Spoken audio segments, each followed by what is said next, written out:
episode, I can't remember what, 120 something of the Knitty McPurly podcast.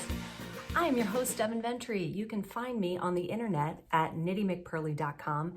I am Knitty McPurly on Instagram, and if you want to email me, I am Devin with an I at KnittyMcPurly.com. How are you guys today? It's Sunday again.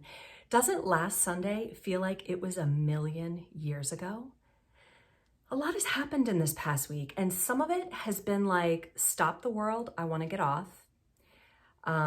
It's been kind of a crazy week, and I don't want to focus too much on the crazy because this is our happy place, and we're going to talk about knitting. So thank you for being here. Thank you for joining me. Yeah, the weather has been crazy. It's been super windy here. I know there's been tornadoes in the middle. But yeah, it's been crazy windy here. And yeah, it's a little dim, not too bright, but that's okay. We've got our knitting, we're here, and we're ready to go.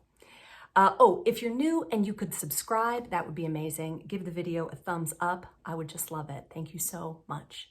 Let's get right on into it with progress and shop news. Oh, coffee. It's early. It's early. I need the coffee. First thing that I want to talk about with progress and shop news is Gigi knit yesterday. Gigi is my second oldest daughter. She is the first of the middle children. We have 4 kids, so there's 2 in the middle. They share that kind of middle child spot. And that's a constant source of humor in our family. We're always joking about the middle children. Anyway, Gigi knit yesterday, and I learned a new word. So here is a little video about that. Okay, come over here a little bit.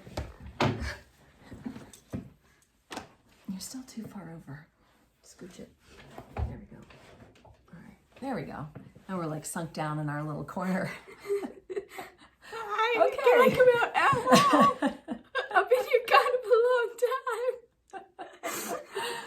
So we're here with Gigi today because Gigi knit a thing. I know, and I did it in one day, and it usually, like, I leave it in the cupboard, and then it gets ripped out, and I forget about it.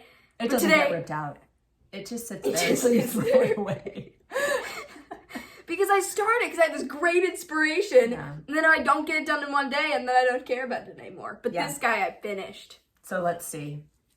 Introducing his royal derpiness. King Derp! King Derp! Look at him. So tell us. So much. Tell us all about him, Gigi. I had a sudden inspiration to make something on Saturday because I was super bored.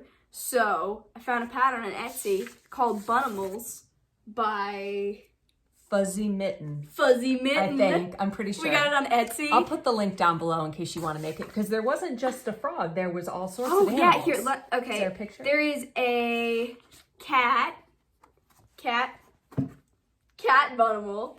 And then there's like, frog. So this is the frog. This is the frog. Mine was much cuter. I added a crown because I had to. Whatever. I had to. Go with it. Oh, show this one. What's that? That's a cat, I believe. That's not a cat. It's a mouse. Okay. Knew that. Oh, yeah, the mouse. Yeah, the mouse. Aww. Oh my gosh, and then there was this one, which is a robin. How cute is that? Oh, and this is them from the back. We don't have the picture of them from the front, but I'll put it on the screen at some point. I can find it. Oh, and the bunny. And the bunny. But Gigi just wanted the frog. I wanted the frog because I wanted a really derpy frog, and I just learned the word derpy. If you don't know that word, it means like stupid looking and like cute and funny and ridiculous. Now this one has smaller eyes than these guys do. These guys have the giant eyes. I frankly like the small eyes. I think it's super His little derpy. weird derpy beady eyes. This is King Derp, and if I have another boring day, Easter break, I'll probably make Queen Derp, who's gonna be a frog but pink.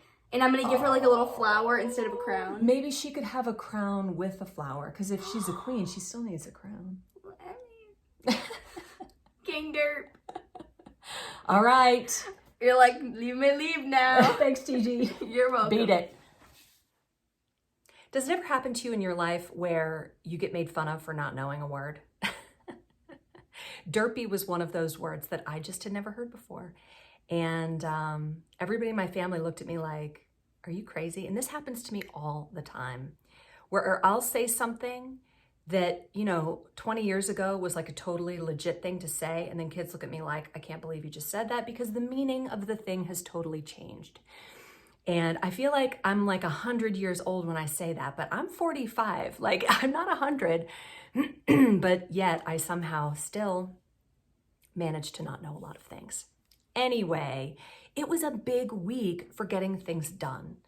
One of the most exciting things that happened for me was a really big April shop update, which happened on Friday. If you joined me there, thank you so much for shopping. If you haven't been there yet, it's there. It's available. There's plenty of everything, so go check it out. The thing that I'm maybe most excited about, it's hard to pick, it's like trying to pick one of your children, but is my Joy necklace, stitch marker necklace. These came out. I'm wearing the silver one today because I've got my Grace and Wood earrings on that have the silver. But the silver one is not super shiny. It ends up being a little more casual. The gold one is shinier and I think it looks a little bit more formal. I wanted to show you that it comes in this adorable box with the sticker. Isn't it so cute? I love it. I love it. And it would make a great gift. Like, it's like packaged up as a gift. So it comes in the box and there are 4 extra stitch markers in there. And then here is the necklace in gold. So you can see it's a little shinier than the silver. So it ends up being, I think, a little bit more formal. I personally like 3 on there. You could put them all on there if you wanted to. But 3 is my personal favorite amount. I just think it gets a little busy with all of them, but it's nice to have extras. So if you order that necklace, and if you are a newsletter subscriber, you have a discount code. So if you are not a newsletter subscriber, go sign up. Yeah, these are in the shop. So I think they're a good price point. There's a lot of balancing and weighing to be done when you price something out, but I think they're a good price point, and I'm super proud of them because I designed it like from ex nihilo. I designed it from nothing. Like, I drew it out and I sent my idea to Stephanie over at Grace and Wood, and I said, what do you think? Like, could you make these wood pieces for me? And she was like, sure, which in itself is awesome. Like, so many people would just be like, delete. But she was like, sure, I can do that for you, which was really nice. I really liked the control that I had over this project, where she did the wood pieces for me, she and her husband, Philip, and I was able to design and choose all the other aspects of the necklace. So, and I drew this little picture that goes on the front, and it's a smile, and it's just happy. I love it. So if you need a stitch marker necklace in your life, or if you know someone who needs one, go and grab one because they are in the shop right now. The other thing that landed in the shop is, let's see, I gotta dig to get to the bottom. April's color of the month. Isn't it great? I'm so happy with it. So I dyed up a ton of it because I was like, people are gonna love it. And it's been flying off the shelves, but there's more. And I hope, my goal is to have the color of the month for the month, and then next month to go to something different. If it's possible to run out, I don't know. We'll see how it goes. We'll see how it plays out. This is my first month doing it. But why don't I bring this up here so I don't have to bend down? So this color is meant to coordinate with Black Forest Cake and Bosque. I'm gonna have too many here. And Trinket. And Fontaine, which, can we just admire that for a minute there? What kind of a faux set would that make? Stop. Or any 3-color project, right? Or how about this? Now this, yeah, oh, it's so pretty. So this, I have a fingering weight here and this is DK, but whatever, you can see the colors. Isn't it pretty? I just love it. I'm really happy with it. It came out really great. I have this color in both fingering weight and DK weight, and they are available now. So go over to the website and grab them if you have not yet. Oh, it's so pretty. I love it with the bosque. You guys know how I feel about that. So this is April's color. It will not be coming back. It is here for the month of April, and then it will be gone forever. So that's the plan. Another thing that happened this week, this was a crazy thing. What happened was Charlotte wanted to color. No, that's not how it started. It started with, I had an extra coloring page for my Gilded sweater that was just laying around. And so I said, Charlotte, do you want to color this? And she said, sure. So she colored it. She said, I want to color more sweaters. And so I printed her out the Vesper coloring page, and she colored it rainbow. And I was like, oh my gosh, that looks so good. I'm like, do I have a rainbow? And so I laid out these colors, and I was like, oh my gosh, I have a rainbow. Got all my 7 colors in the rainbow. And it was just like a light bulb went off in my head, and I was so excited. So I decided that I needed to have just the rainbow in my minis. So my full color collection has all the colors in there, okay?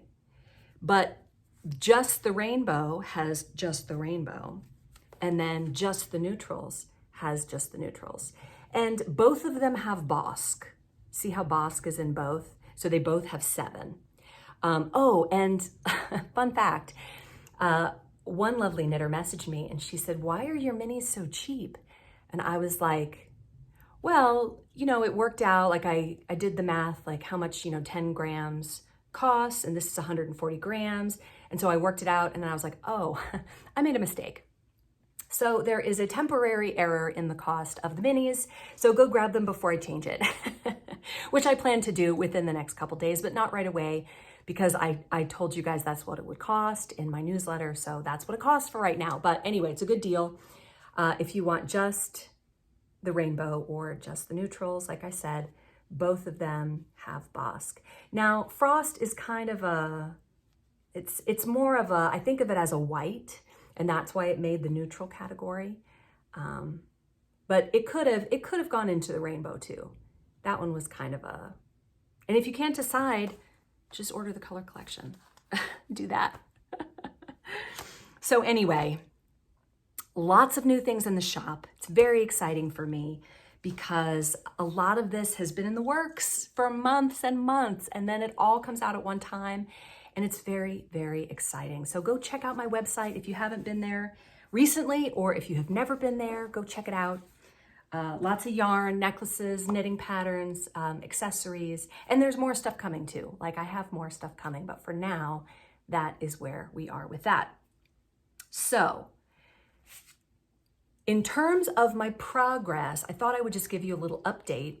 We've been talking about the Vesper sweater, and that is in testing right now. The testing winds up on April 21st, and that pattern will be available for free at that time.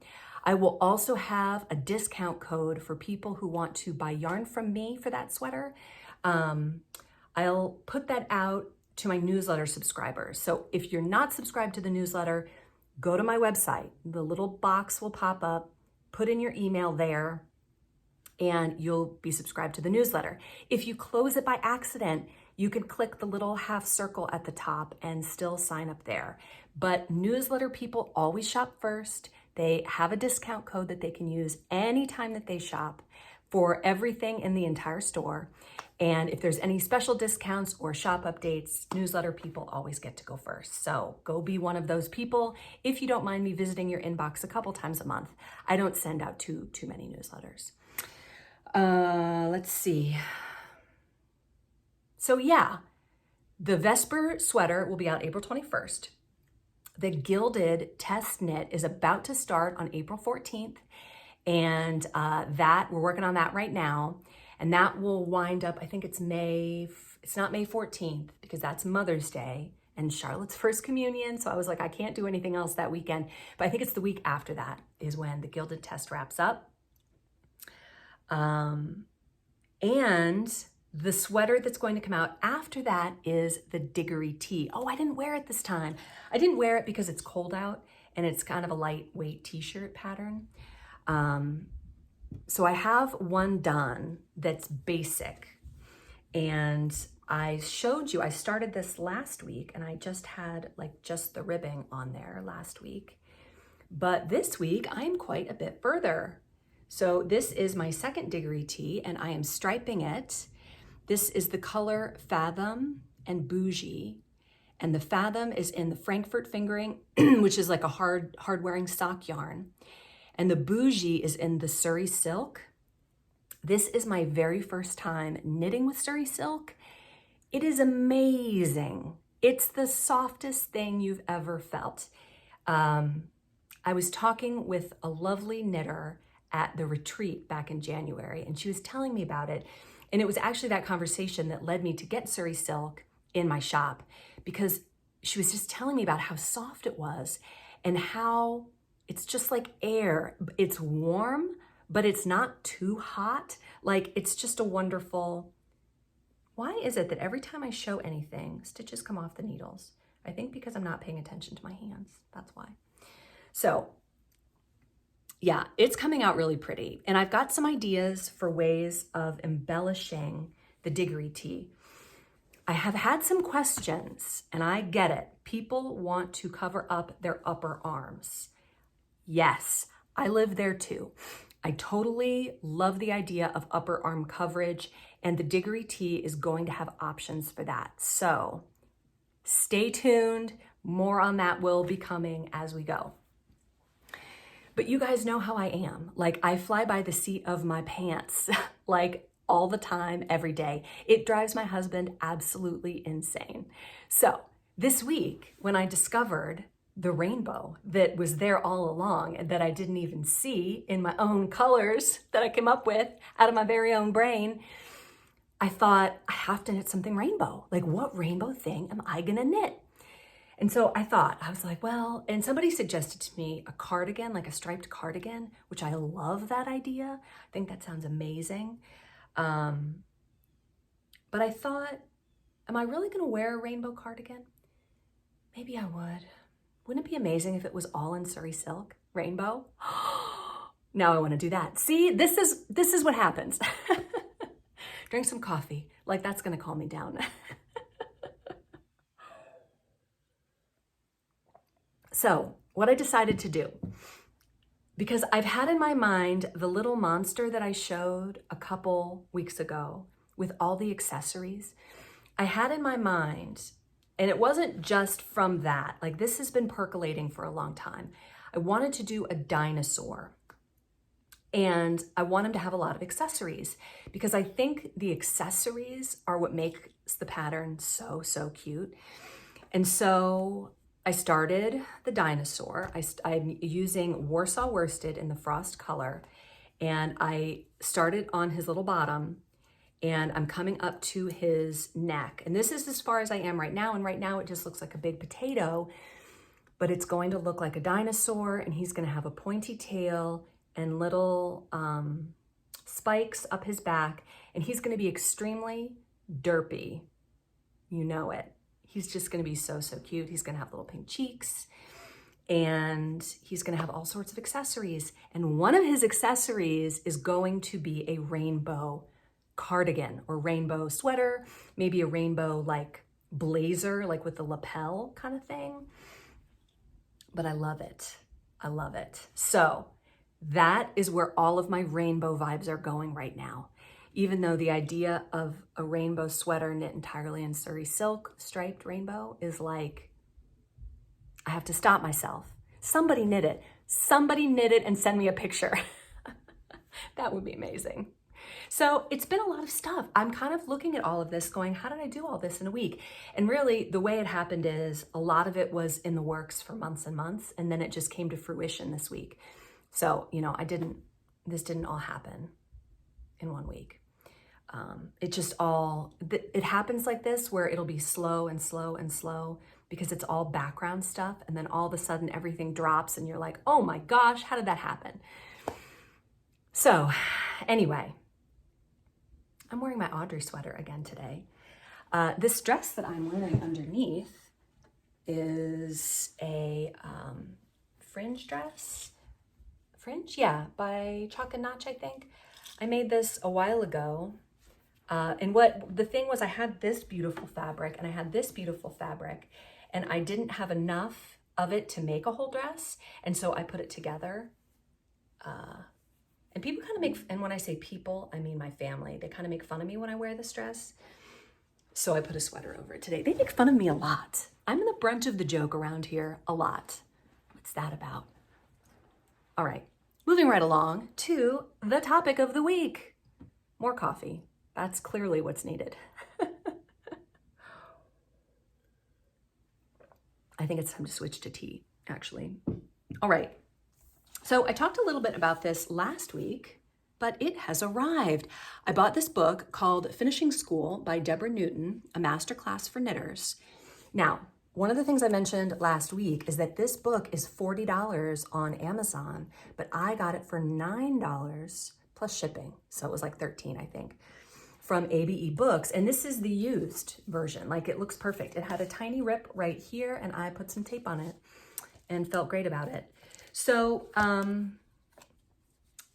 let's see. What do I want to tell you about this book? I guess when I first, like, the outside looks great, but when I got into it and I looked at a lot of the patterns, here are some patterns in the back flap. The way I felt about it was, I just don't like anything in it. I felt like it's extremely dated. And so I thought, gosh, when was this book written? Like 90s maybe? No, 2011, which made me say, that's weird. I just feel like there is a kid's sweater in here that I'm like this, I just don't understand. What's happening here? This is 1995 and Murphy Brown is wearing this. Why is this in this book? I don't understand. Maybe this person is just clinging to the style of an earlier time. I want to show you this kid's sweater because I just find it to be so disappointing. And I am going to say some good things about, like, really, it's 1984. It is. It has to be. Nope, 2011. And here is another version of it. That one's a little cuter because there's no sleeves in it, because there's no shaping in these sleeves. Like, what's even happening here? I don't know. I hate to be down on it because that's your first impression of the book. Your first impression is, I don't like anything in here. But when you start reading it, this woman has a lot of knowledge. I think she's somebody who's been in the industry a long time, and she's worked, like with Vogue Knitting and with lots of publications. She's done a lot of seaming. She talks about knitted garments like a top-down, single-piece knitted sweater has never crossed her mind or her frame of reference, ever.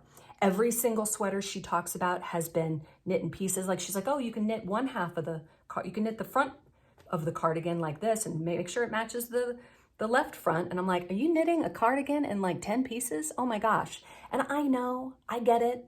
That's the way things were always done. So if you like vintage patterns and you're doing a ton of seaming, she has a lot of knowledge. But, the more I read of the book, I really liked her attitude about things like blocking. She's like, blocking is good if you're making something that's lace and you need the lace to open up. But you don't have to wet block everything. You don't even have to steam block everything. Sometimes things hang just right with no blocking at all. And I was like, thank you so much for saying that, because I feel like that too.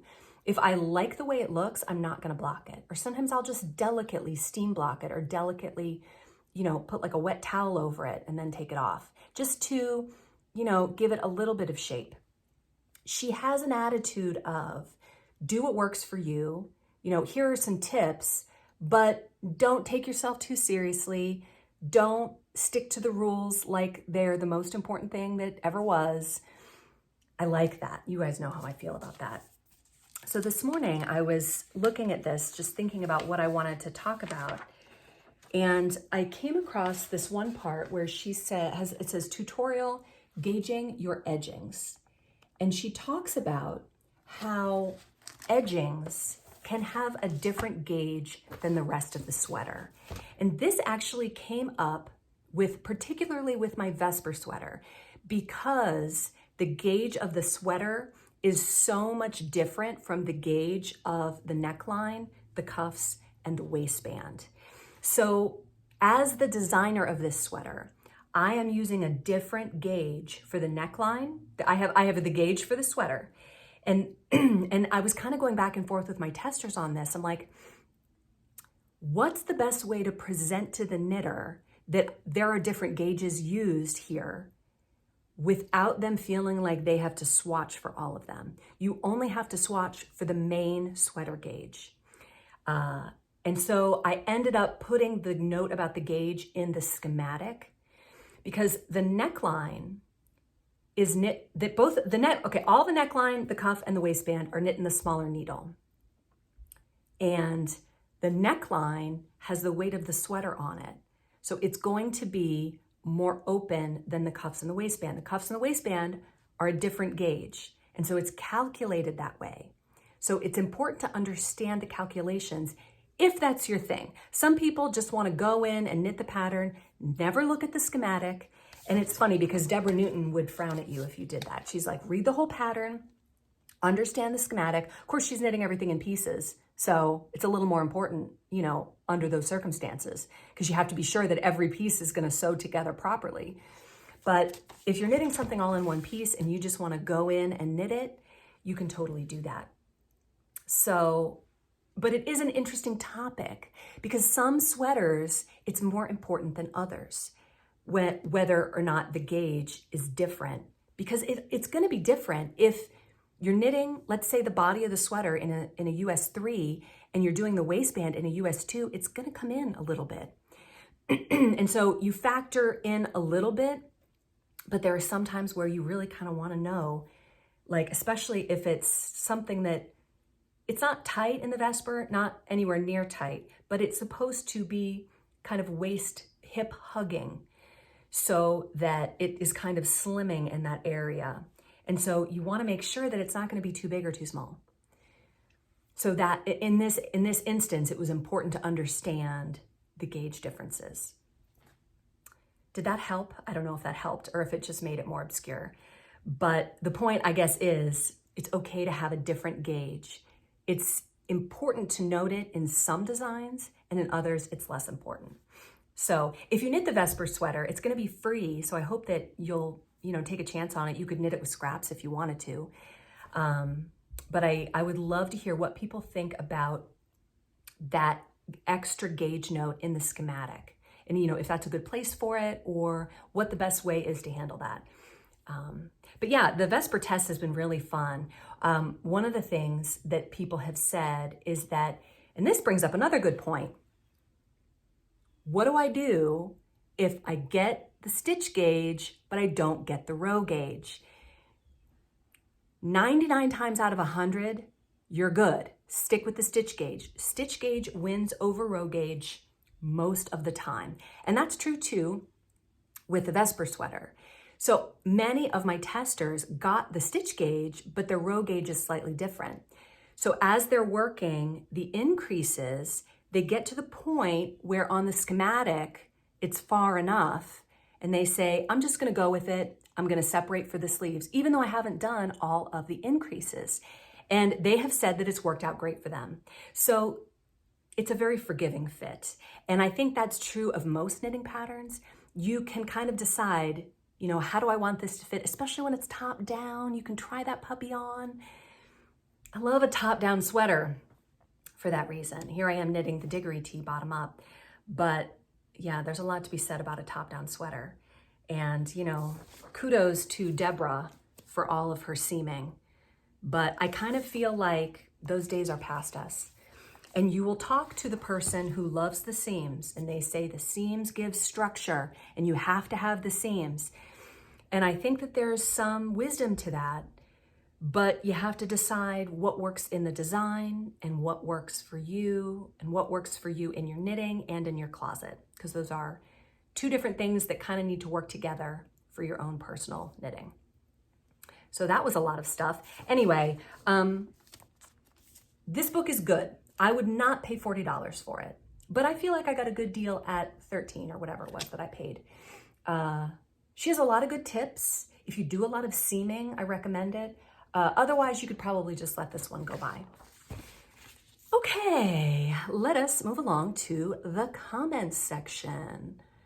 All right, let's check out your comments. It's gonna play this just for a sec before I can turn it off. Okay. Pandemic Knitter says, "Hi, Devin. Your sourdough story reminded me of two of my kids over the holiday season. My daughter, who is a recent college graduate, makes our green bean casserole at Christmas. My son, who is currently in college, wanted to learn how to make her recipe for green bean casserole. Bless his heart. So I was knitting in the family room while their little class was happening in the kitchen, and I overheard my son ask, 'How much do I put in?' And my daughter responded, 'You don't measure with a spoon, you measure with your heart.'" Oh my gosh, I love it so much. So apparently measuring ingredients for green bean casserole and timing baking for sourdough bread have similar rules. Amen, sister. Gigi's actually downstairs right now working on some sourdough because sourdough Sundays is now a thing. Sourdough is a thing where you kind of have to deal with the starter all week, and then there's the prep, and that takes like 2 days. So Sunday is the day that we get to eat the bread, and we clear lunch for it.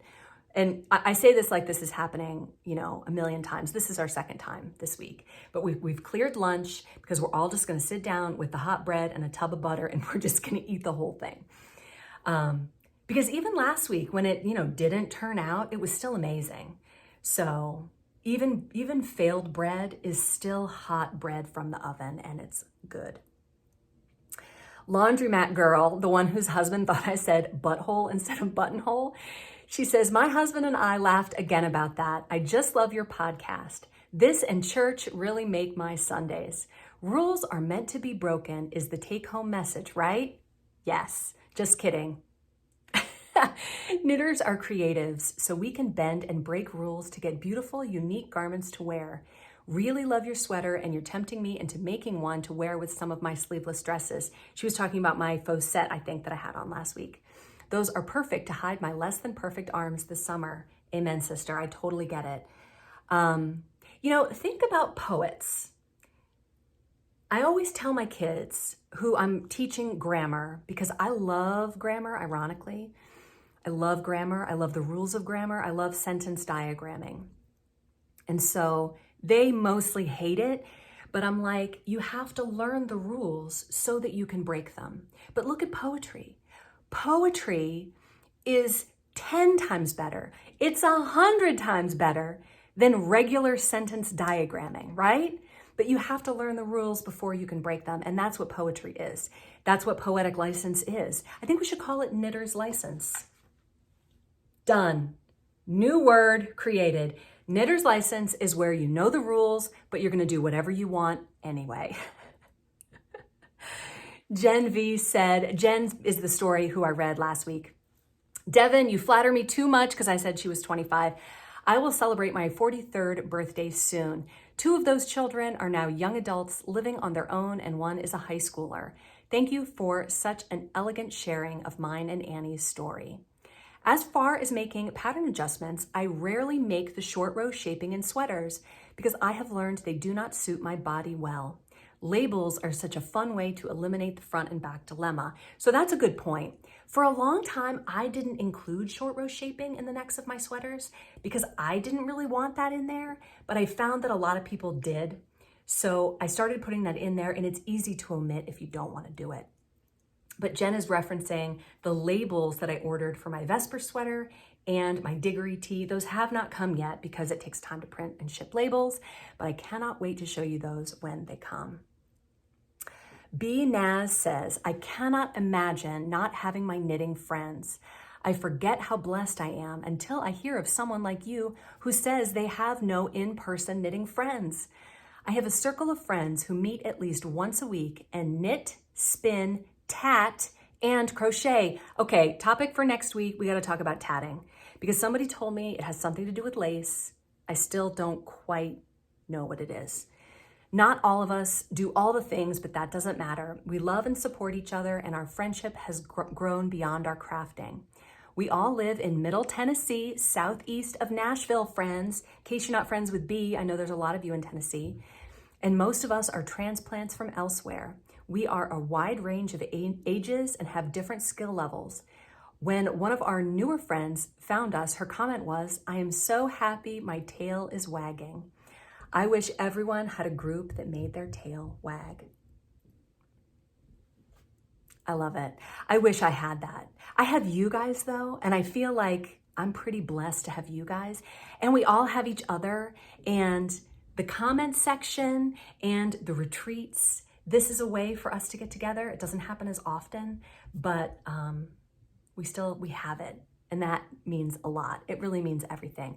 I just got a text from one of my retreat people this morning saying, we all got to gather around another one because of cancer, and it's a great community. It's a great community. Stephanie Frohlich, love that German last name, Stephanie, says, Devin, I love your philosophy on rules. How very American. It is a can-do philosophy. If one way doesn't work, try another. Be innovative. That truly is the American way. I love it. Oh my gosh, I love that comment so much. I love that about Americans. And I have a lot of people who watch this podcast who live in other countries. So I think that's absolutely true. I think Americans are very that way. And it's in us. It's just kind of, I would love to have a discussion with people from other countries to see what they think about that. Because I feel very strongly that that's totally American. We're scrappy, and we had to be for a long time. Anyway, I love it. Thank you all so much for your comments. I wish I could read them all. There are so many. Thank you so much. Those are just great. All right, what is next? Knitting fantasies. All right, so this week, I got this magazine in the mail. I call it a magazine. It's really a catalog. Probably you got one too. But I thought, look at that t-shirt on the front. Isn't that so cute? And this model just looks so happy. Like she's having some water and some snacks at the coffee shop with her friends. All she needs is her knitting and her life would be complete. But I thought this is really pretty. And I looked and I didn't immediately find the reference for the pattern, but I will find it and I will link it below because I just think this t-shirt is adorable. It actually is a lot like the Diggory tee. This has that little additional cute thing at the top. So if you got this catalog, you can go check it out, or you can click the link below if you're interested in that t-shirt. But I was just looking through it and I found so many cute things.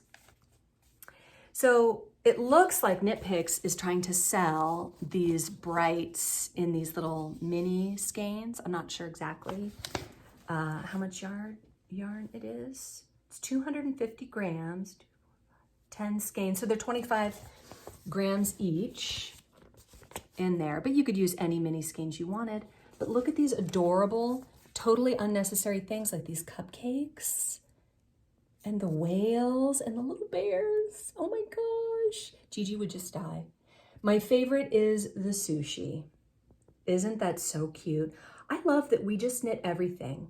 We're like, but could we knit it? I mean, sushi is amazing, but could we knit the sushi? Like, how adorable is that? And then there's some little crocheted hippos. Oh my gosh, it's so cute. I love it. Why do I not own any knitted sushi? What would I do with it? I have no idea. It's completely useless, but I still want it. I think I need it. Maybe I can get Gigi to make it for me. So on that frog, we had so much fun. She pretty much knit it all herself. I helped her a little bit and I simplified the instructions a little bit. Like it would say knit 2, M1. And I'm like, Gigi, just knit 1, knit front and back. Like that's easier.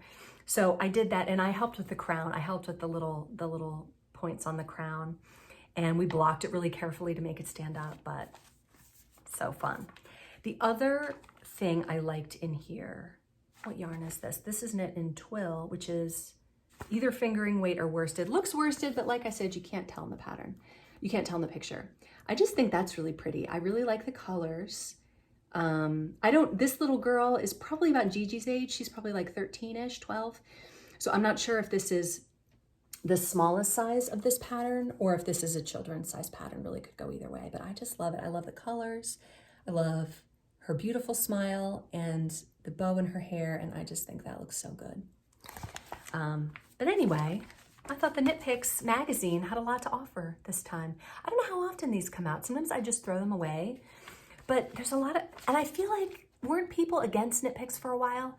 I can't remember why. Don't tell me. If you know, I don't want to be told. I don't like it. I don't want to think about it.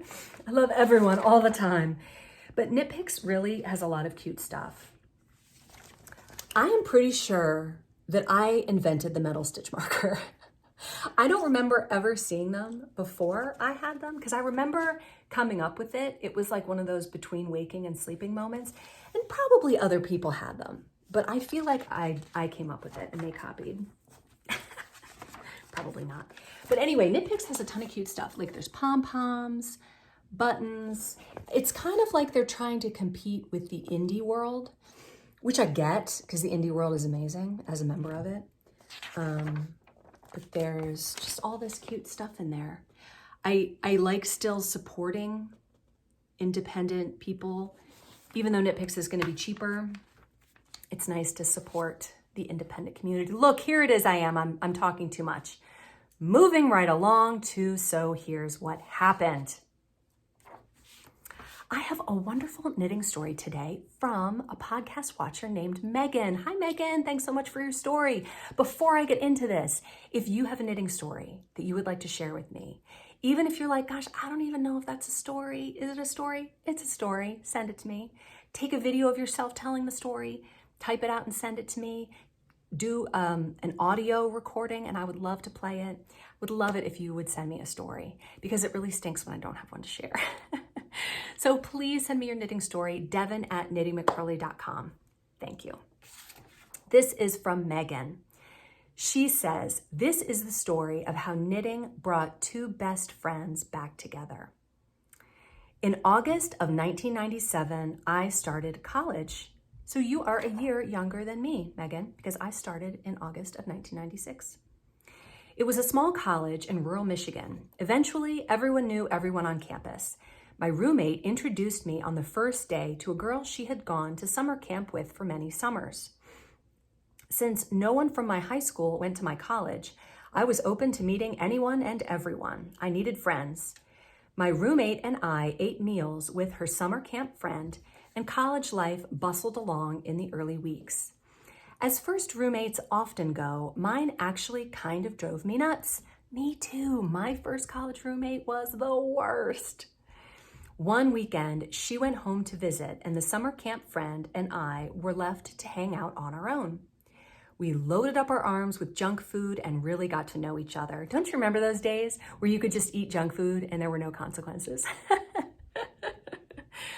We also confided in each other that our mutual acquaintance drove us both nuts. Our friendship was cemented over Ben and Jerry's. We were inseparable from then on. Every happy, fun, crazy, and silly memory I have of college involves my best friend. Oh, that's so great. Fast forward to senior year, I lived in our sorority house, and my best friend lived in the dorms in a single. Looking back, that was the worst choice. She was isolated and can be prone to situational depression. We student taught on opposite terms and had very different schedules. I had a serious boyfriend and spent a lot of time with him. Boy, if I could go back and change that, I would.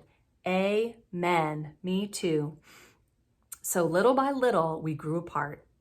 We still spoke, spent time together, but something uncomfortable was wedged between us. In 2001, we graduated. I got a job immediately and was slated to teach second grade in August. My best friend was struggling. She did not secure a teaching position and was living at home with her parents and working in a video rental store back when we had those. She was not happy and didn't express it very well. We lived 5 hours away from each other, and our friendship was hanging on by tenuous threads. We made plans to see each other on a chance visit to my area, but a misunderstanding happened and I severed the friendship for good. I didn't feel she was making any effort. I was hurt and I was moving on with my new adult life. For 3 years, we didn't speak. We didn't communicate in any way, but I never stopped thinking about her. One day, I took the chance that she might still be living with her parents and called them. She wasn't living there, but she just happened to be there at the time, and she took the call. We had an awkward conversation, which led to deeper conversation about our feelings through email. In the conversation, I mentioned that I had learned to knit in our time apart. She said, "Well, I learned to knit too." That was all it took. Oh, I have goosebumps, you guys. Eventually, she planned a trip to see me, and I took her to my LYS, local yarn store for muggles. From that point on, it was as though the years of separation and sadness never even happened. Through marriages, babies, teaching, she did eventually become a teacher, and all the rest of life's chapters, we have been each other's confidant, cheerleader, defender, but best of all, the deepest, strongest friend we each have ever had. Now we live just an hour away from each other. Her husband followed a calling to ministry, and they moved to my state so he could be a pastor at a church here. We still pinch ourselves that we live so close together after dreaming of it for years. And that original LYS just happens to be about halfway for both of us. We meet up there frequently to sit and knit, enable each other in yarn purchases neither of us need, and share in life once again. Would we have made up without knitting? I think so. But knitting has definitely been a hugely important part of our friendship in the last 20 years. I am so grateful for her and for our shared hobby. Now I dream of us sitting in the senior home, knitting and cackling about all of our adventures. That is such a great story, Megan. I love that. That is so awesome. Knitting is like that. It just bonds you. I feel like the knitting community could come back together at some point because of knitting. Like if we could take our focus off the things that divide us and focus on the knitting once again, we could all come back together. We could all be best friends again. Wouldn't that be amazing? That's my dream. I want to be best friends with all the knitters in the world. And that's probably not going to happen, but I can dream. So thank you so much for joining me, you guys. Go check out my shop update, and I will see you next Sunday. Bye, knitters.